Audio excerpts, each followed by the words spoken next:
Assalamualaikum warahmatullahi wabarakatuh. Perkenalkan, nama saya Yunita Dewi Prastiani dari Prodi Pendidikan Bahasa Indonesia NIM 216030 STKIP PGRI Jombang.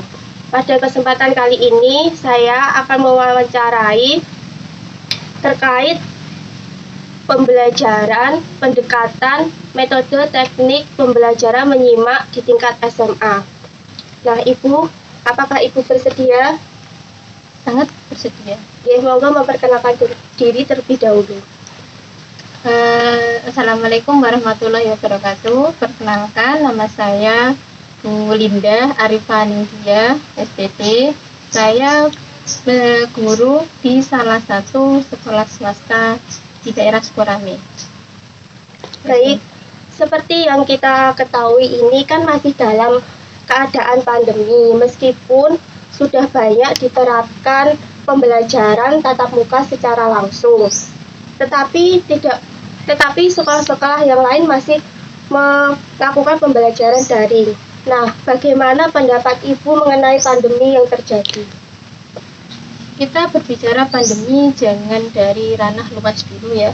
Pandemi itu tidak sepenuhnya merupakan sesuatu hal yang buruk. Kita tahu memang wabah COVID-19 ini memberikan dampak yang cukup negatif ya, bahkan sangat negatif di Indonesia tentunya, terutama ya. Banyak sekali yang menjadi korban dari dampak pandemi ini. Salah satunya banyak juga yang meninggal dunia karena COVID ini. Nakes dan garda terdepan semua juga menjadi korban ya, kita tahu ya.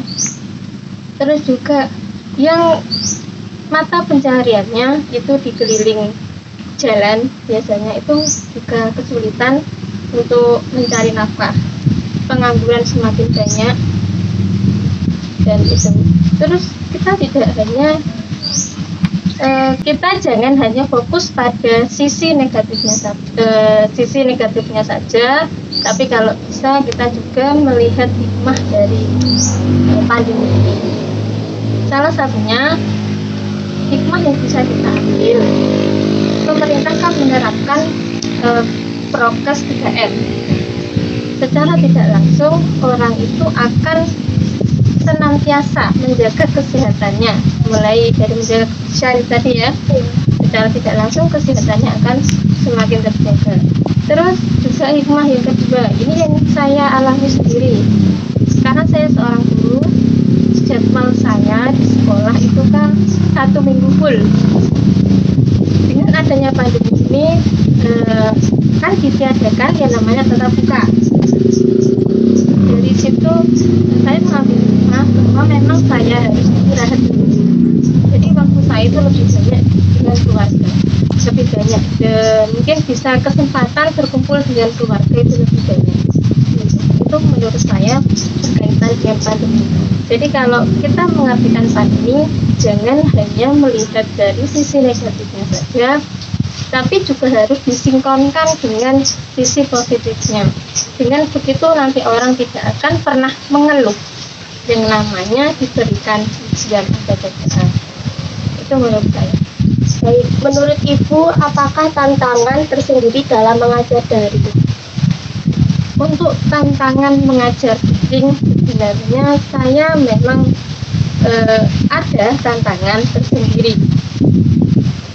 Seperti daring itu kan berbasis online, jadi harus mahir IT ya. Sedangkan saya itu IT itu tidak terlalu mahir.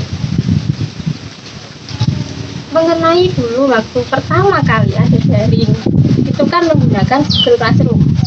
Sedangkan saya belum bisa atau belum mengenal yang namanya Google Classroom. Nah, dari situ itu menjadi tantangan buat saya karena saya harus belajar Google Classroom. Itu sih menurut saya, harus bisa menguasai IT. Untuk pembelajaran di pandemi kali ini, metode apa yang Ibu biasanya terapkan? Untuk metode sebenarnya ada 3, metode daring, metode luring, dan metode blended learning. Apakah dalam pembelajaran luring menggunakan metode yang sama? Metode yang sama maksudnya? Atau sama dengan yang daring? Atau beda lagi metodenya? Nih. Untuk ketiga metode ini bisa saya jelaskan dulu ya. Yang pertama kan metode daring, di mana metode ini berbasis online, itu full online tanpa tatap muka. Terus untuk yang kedua, metode luring. Luring itu sudah tatap muka tetapi menggunakan sistem shift, gantian, bergilir. Untuk yang ketiga, metode blended learning itu tatap muka tetapi dengan jarak jauh, biasanya menggunakan Zoom, aplikasi Zoom. Ya, untuk mengatasi anak-anak yang sulit mengerti karena adanya pembelajaran daring ini, biasanya kan kalau daring itu anak-anak sulit untuk mengerti pembelajaran. Beda lagi kalau luring sudah ada gurunya yang memberikan pengetahuan. Biasanya ibu menggunakan model pembelajaran seperti apa agar anak-anak mudah mengerti di dalam daring tersebut? Sejauh ini yang saya temukan di sekolah saya, tidak ada anak yang kesulitan dalam pembelajaran daring. Bahkan bisa saya katakan anak itu malah cenderung lebih pintar daripada gurunya dalam bidang IT ya. Contoh saja kemarin itu waktu pertama kali daring ya, COVID kan sedang meningkat, kita full daring tanpa tatap muka. Dan di situ menggunakan Google Classroom. Google Classroom, anak-anak saya suruh mengumpulkan email. Nah, dari email itu, kemudian anak saya berikan password untuk masuk di Google Classroom. Nah, dari situ, anak-anak itu tidak ada yang menanyakan, masuknya lewat mana? Itu tidak ada. Sama sekali tidak ada. Bahkan anak-anak ketika saya kasih password, langsung bisa masuk tanpa tanya gurunya. Jadi menurut saya, selama ini anak-anak itu tidak merasa kesulitan dalam pembelajaran daring. Meskipun ada materi yang kurang dimengerti, anak-anak akan mencari sendiri jawabannya di internet.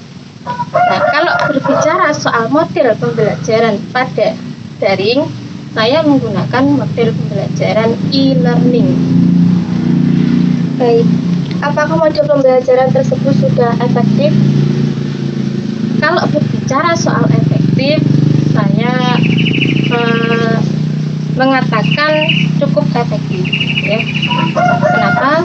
Karena pembelajaran model e-learning itu kan ada video, dan video itu video saya sendiri yang menjelaskan. Di situ saya sebagai subjek atau teacher centernya, di situ menjadi pusat perhatian siswa.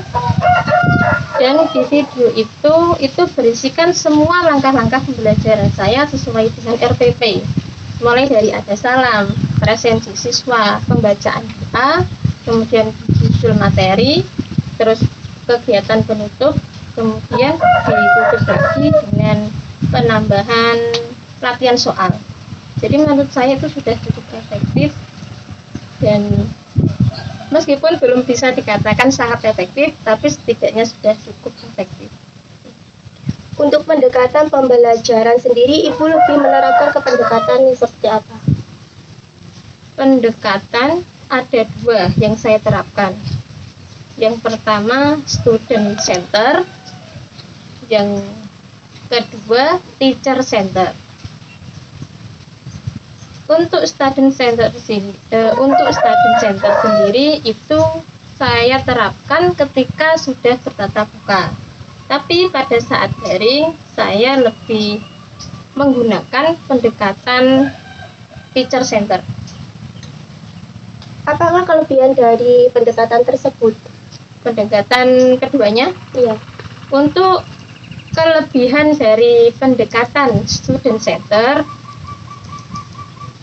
kelebihannya itu siswa bisa menjadi lebih aktif karena guru di sini memberikan persoalan masalah materi, kemudian siswa sendiri yang memecahkan masalahnya, selanjutnya menyimpulkan, dan yang terakhir biasanya presentasi.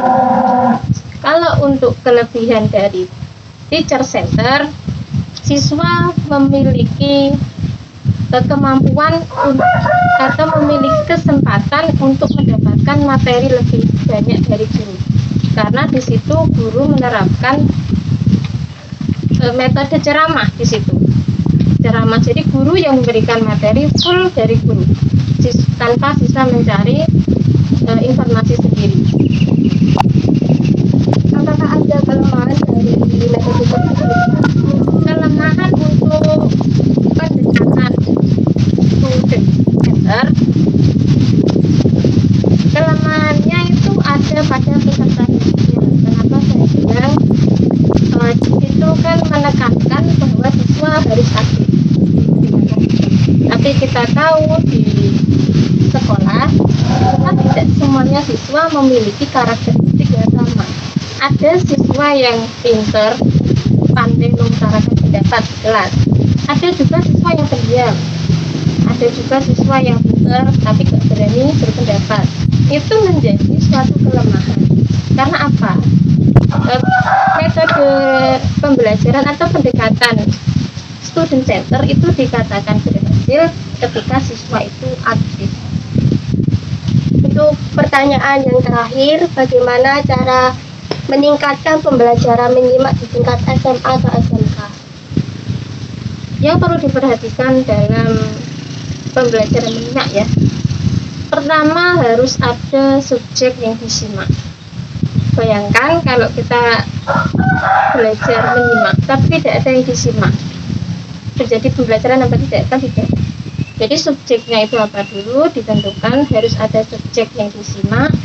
Kemudian siswa itu harus memahami bahasa dari yang disampaikan itu, yang disampaikan subjek ya. Kemudian yang terakhir itu memahaminya.